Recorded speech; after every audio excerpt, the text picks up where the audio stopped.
یاسین جو نماز فجر کے بعد پڑھنی، اس کی اتنی اہمیت ہے کہ آیت اللہ وحید خراسانی آج بھی ہر نماز فجر کے بعد سورہ یاسین کی تلاوت ضرور کرتے ہیں، اور فرماتے ہیں کہ سورہ یاسین کو پڑھنے کے بعد، تعقیبات میں سورہ یاسین کو پڑھنے کے بعد اس کا ثواب حضرت زہرا سلام اللہ علیہا کی روح کو ہدیہ کرے۔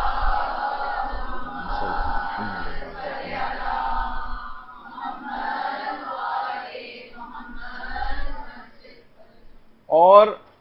وہ مرد ہو یا عورت، لڑکا ہو یا لڑکی، جو کہ غیر شادی شدہ ہیں اور ابھی تک شادی نہیں ہوئی ہے، اس سلسلے میں بھی علماء فرماتے ہیں، آیت اللہ عبد الکریم کشمیری فرماتے تھے کہ اگر سورہ یاسین کو پڑھ کر امام تقی جواد کی خدمت میں ہدیہ کریں تو فرماتے ہیں میں نے لوگوں کی تمام خواہشات کو پورا ہوتے دیکھا ہے جس کے اندر ایک شادی کی خواہش ہوئی۔ تو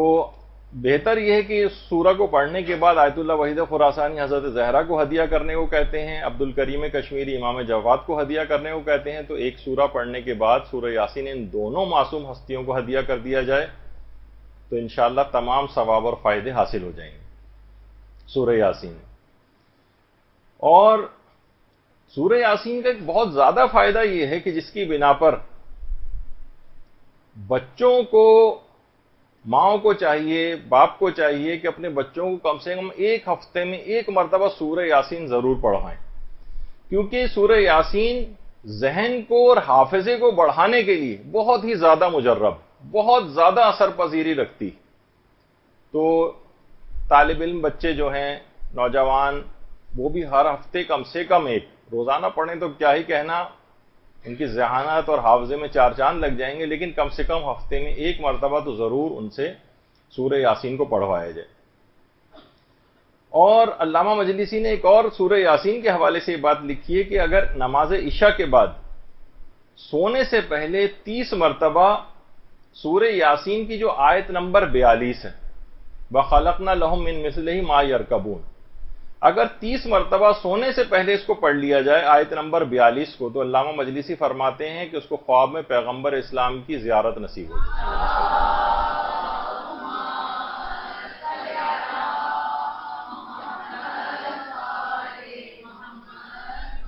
اور خاص طور پر سورہ یاسین کی آیت نمبر 68 جو ہے، وَمَن نُعَمِّرْهُ نُنَكِّسُهُ فِي الْخَلْقِ أَفَلَا يَعْقِلُونَ، یہ جو آیت نمبر 68 ہے، یہ فقر و فاقہ، غربت، مالی پریشانیوں کے لیے بہت ہی زیادہ مجرب ترین آیت ہے، آیت نمبر 68۔ تو یہ بھی اپنی اس میں اگر جو بھی آپ اپنا ٹائم ٹیبل بنائیں اس کے اندر، یہ تو راہ چلتے بھی پڑھی جا سکتی ہے اور کسی بھی انداز سے۔ اچھا، ایک اور بات کہ علماء فرماتے ہیں کہ ویسے تو قرآن کی ہر آیت پر ایک فرشتہ موکل ہوتا ہے، ہر آیت کے لیے ایک الگ فرشتہ ہے جو اس آیت کے ساتھ ہوتا ہے، اس آیت کی جو اثر پذیری ہے اس کے اوپر عمل درآمد کرواتا ہے۔ قرآن کی ہر آیت کے لیے ایک فرشتہ موکل ہے، لیکن علماء فرماتے ہیں سورہ یاسین کی ہر آیت پر 10 فرشتے موکل کیے ہیں پروردگار نے، 10 فرشتے۔ اور جس وقت آپ خاص طور پر تعقیبات میں یا نماز فجر کے بعد سورہ یاسین پڑھیں گے، ادھر آپ اس کو سورہ یاسین پڑھنا شروع کریں گے، ادھر فرشتوں کی صفوں کی صفیں وہاں پر آ کر لگنا شروع ہو جائیں گی، اور وہ سورہ کی تلاوت کرنے والے کے لیے استغفار کرنا شروع کر دیں گے۔ صفوں کی صفیں وہاں پر لگنا شروع ہو جاتی ہیں جہاں سورہ یاسین کی تلاوت ہوتی ہے،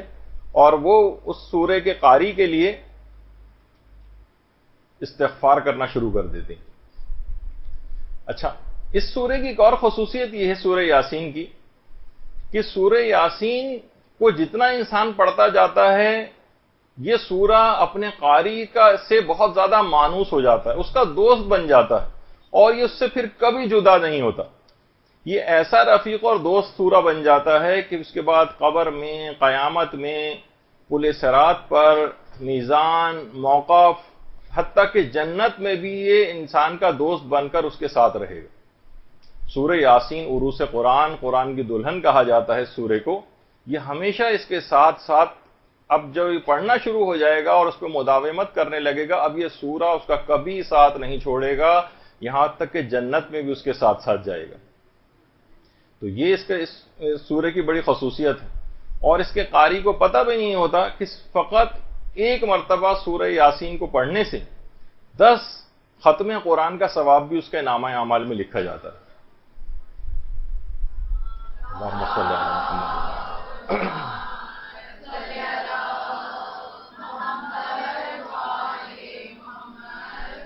اچھا، سورہ یاسین کی خصوصیت اور بھی ہے. سورہ یاسین کی ویسے 83 آیات ہیں،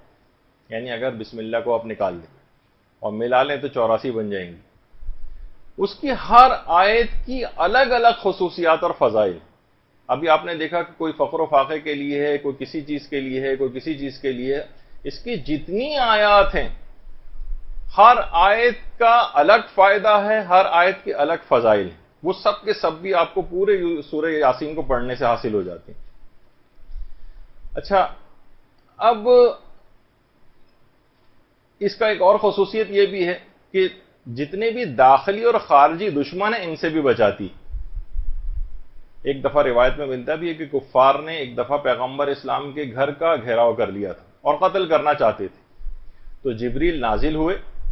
اور کہا کہ آپ سورہ یاسین کو پڑھیں اور سورہ یاسین کو پڑھتے ہوئے گھر سے باہر آئیں. پیغمبر نے سورہ یاسین کو پڑھنا شروع کیا اور جب یہ والی آیت پہنچی وَجَعَلْنَا مِن بَيْنَ أَيْدِيهِمْ سَدًّا وَمِنْ خَلْفِهِمْ سَدًّا فَأَغْشَيْنَاهُمْ فَهُمْ لَا يُبْصِرُونَ. تو جب پیغمبر نے آیت کو پڑھنا شروع کیا تو کسی شخص کو بھی پیغمبر نظر ہی نہیں آئے اور پیغمبر فوری طور پر وہاں سے نکل کر چلے گئے اور کسی کو ان داخلی اور خارجی تمام قسم کے دشمنوں سے یہ سورہ جو ہے وہ بچاتا. اور سیر و سلوک جو انسان کے عرفانی مراتب ہوتے ہیں اس کے اندر بھی یہ سورہ بہت زیادہ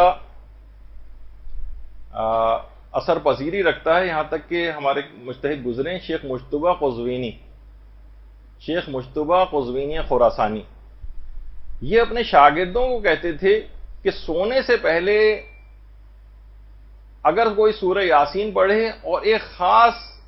چیز کے ساتھ اضافہ کیا، انہوں نے اول و آخر میں 14 مرتبہ درود پڑھے. سورہ یاسین کے شروع میں 14 دفعہ درود، پھر سورہ یاسین، اور آخر میں 14 دفعہ درود. تو فرماتے تھے کہ اس میں سیر و سلوک کے راز پوشیدہ ہیں. راز یعنی کیا کیا اس کو روحانی طور پر نعمتیں اس کو ملیں گی، وہ تصور میں اس کے نہیں آ سکتی کہ وہ کتنا روحانی طور پر آگے بڑھتا چلا جائے گا. اس سورہ کی ایک اور خصوصیت یہ بھی ہے کہ گمشدہ چیزوں کی بازیابی کے لیے بڑا مجرب، خاص طور پر حضرت امیر المومنین علیہ الصلوۃ والسلام نے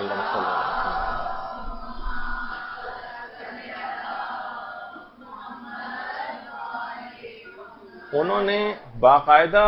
گمشدہ چیزوں کی بازیابی کے لیے 2 رکعت نماز بھی بتائی ہے اور اس میں ہر رکعت میں الحمد کے بعد سورہ یاسین،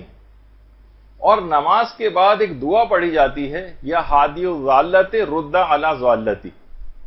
اے گمشدہ چیزوں کی طرف رہنمائی کرنے والے میری گمشدہ چیز واپس لوٹا دے. اور جیسے ہی وہ اس نماز کو ختم کرے گا بہت ہی جلد اس گمشدہ چیز کی واپسی کے امکانات ہو جائیں گے. اکثر یہ بھی ہوتا ہے کہ خدا نخواستہ بچے گم جاتے ہیں، گھر والے گم جاتے ہیں، کسی جگہ ایسا کوئی چیز ہو جائے تو چیزوں کے ساتھ ساتھ انسانوں کی بازیابی بھی اس سے ممکن ہوتی. تو یہ اس لحاظ سے بہت اہم سورہ ہے. اور جسمانی بیماریوں کے اعتبار سے بھی کہا جاتا ہے کہ خاص طور پر جو ویٹیلیگو، لیوکوڈرما، فل بیری یا برس جس کو کہا جاتا ہے، اس کے متعلق چھٹے امام فرماتے ہیں کہ اگر شہد سے سورہ یاسین کو لکھے اور دھو کر اس کا پانی پیے تو اس مرض سے شفا یابی نصیب ہو جاتی. شہد سے لکھے. اب اس کی الگ ایک تفصیل ہوگی، وہ آپ خود کسی دماغ لڑائیے کہ اس سے کیسے لکھا جا سکتا ہے. اس سے بہرحال روایت کے اندر یہ ہے کہ شہد سے سورہ کو لکھے اور اس کا دھو کر اس کا پانی پیے، اس مریض کو پلائیں تو اس مرض سے شفا یابی نصیب ہو جاتی. اچھا، بہت سے والدین بڑے پریشان ہوتے ہیں اور اس کے لیے بڑے پوچھتے بھی ہیں کہ بہت سے بچے بے تحاشا روتے ہیں، بہت روتے ہیں کسی جگہ جا رہے ہیں، پریشان ہو رہے ہیں، ظاہر ہے کہ پورا وہ کرکرا ہوا جا رہا ہے، کوئی مثلا پوری 12 گھنٹے کی اگر فلائٹ ہے تو مسلسل بچہ روتا ہوا چلا جا رہا ہے اس کے اندر. تو علماء فرماتے ہیں کہ سورہ یاسین کی آیت نمبر 73 وَلَهُمْ فِيهَا مَنَافِعُ وَمَشَارِبُ أَفَلَا يَشْكُرُونَ، یہ والی آیت لکھ کر اگر بچے کو باندھ دی جائے تو اس کا رونا جو ہے بلا وجہ رونا یہ بند ہو جاتا ہے. اچھا، اس طرح سے آج کل یہ گھروں کے اندر لڑائی جھگڑے مثلا مخالف رشتہ داروں کو رام کرنے کے لیے، مثلا ساس خلاف ہوئی جا رہی ہے، شوہر خلاف ہوا جا رہا ہے، کسی کی بیوی خلاف ہوئی جا رہی ہے، نندے پریشان کر رہی ہیں، کسی جگہ کوئی اور خاندانی مسئلے ہیں، تو علماء فرماتے ہیں کہ 30 مرتبہ اگر روزانہ اس کی آیت نمبر 37 وَآیَةٍ لَهُمُ اللَّيْلُ نَسْلَخُ مِنْهُ النَّهَارَ فَإِذَا هُمْ مُظْلِمُونَ، آیت نمبر 37 کو اگر انسان خلوت میں پڑھے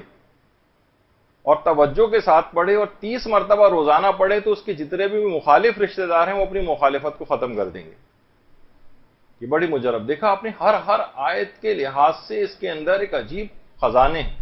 اتنے مختلف قسم کے نوعیت کے کام. اب دیکھیں کہ کبھی بچہ رو رہا ہے تو اس کے لیے الگ ہے، اور فقر و فاقے کے لیے الگ ہے، اور جناب گمشدہ چیزوں کی بازیابی کے لیے الگ ہے، اور جناب رشتہ داروں کو رام کرنے کے لیے اس کے ایسے عجیب و غریب اس کے فضائل اور اس کے فائدے ہیں سورہ یاسین کے، کہ باقاعدہ علماء اور مفسرین سرگرداں اور حیران رہے ہیں کہ سورہ یاسین کے اندر آخر کون سی کوئی آیت ایسی ہے جو اتنے سارے فضائل اور اتنے سارے فائدے سورہ یاسین کے دلواتی. ابن عباس جو پیغمبر کے صحابی تھے وہ کہتے تھے کہ میں نے یاسین کے فضائل کے اندر بہت زیادہ غور کیا ہے کہ کس آیت نے اس کے اتنے زیادہ فضائل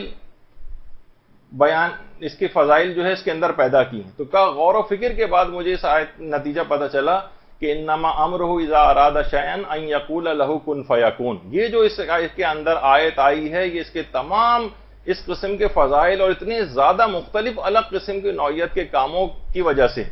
کہ پروردگار جب کسی امر کا ارادہ کرتا ہے تو وہ کہتا ہے کن، ہو جا، اور وہ چیز ہو جاتی. یہ کیونکہ اس کے اندر آیت ہے اس وجہ سے اتنے مختلف و نو قسم کے کام سورہ یاسین کے ذریعے انجام پاتے ہیں.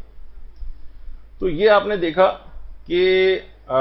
سورہ یاسین کتنی زیادہ فضیلتوں کی حامل سورہ ہے. اگر کوئی روزانہ اس کو پڑھے نماز فجر کے بعد یا ہفتے میں کم سے کم ایک دفعہ پڑھے تو زندگی کے کتنے سارے کام اس کے کتنی آسانی کے ساتھ حل ہوتے چلے جائیں. تعقیبات نماز میں امام زمانہ علیہ السلام نے اللہم صلی علی محمد